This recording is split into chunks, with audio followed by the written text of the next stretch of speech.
2006లో big boss reality show హిందీలో start అయింది. First సీజన్కు Arshad Warsi హోస్ట్గా వ్యవహరించగా, మూడో సీజన్కు అమితాబ్ బచ్చన్ హోస్ట్ చేశారు. ఇక ఆ తర్వాత 4వ సీజన్ నుంచి సల్మాన్ ఖాన్ ఈ షోను తన భుజాలపై వేసుకొని తన క్రేజ్తో, తన హోస్టింగ్ స్కిల్స్తో ఈ రియాలిటీ షోను టాప్ రేటెడ్ షోగా తీర్చిదిద్దారు. అంతేకాదు, సీజన్స్ పెరుగుతున్న కొద్దీ రెమ్యూనరేషన్ కూడా భారీగానే అందుకున్నాడు సల్మాన్ ఖాన్. అలా ఇప్పటి వరకు 18 సీజన్లు కంప్లీట్ చేసుకున్న బిగ్ బాస్ తొందరలోనే సీజన్ 90లోకి ఎంటర్ అవుతోంది. ఈ క్రమంలోనే బిగ్ బాస్ సీజన్ 19 పై ప్రేక్షకుల్లో వ్యతిరేకత పెరిగింది.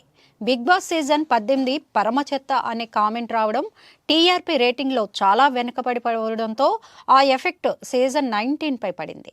ఈ క్రమంలోనే బిగ్ బాస్ మేకర్స్ ఈ షో బడ్జెట్లో కోత పెట్టేందుకు ఫిక్స్ అయ్యారట. అందులో భాగంగా 200 కోట్లుగా ఉన్న సల్మాన్ రెమ్యూనరేషన్ను 100 కోట్లకు మార్చారట. అంతేకాదు, సల్మాన్ కూడా తన రివైజ్డ్ రెమ్యూనరేషన్కు అంగీకరించారని బాలీవుడ్లో టాక్ వినిపిస్తోంది.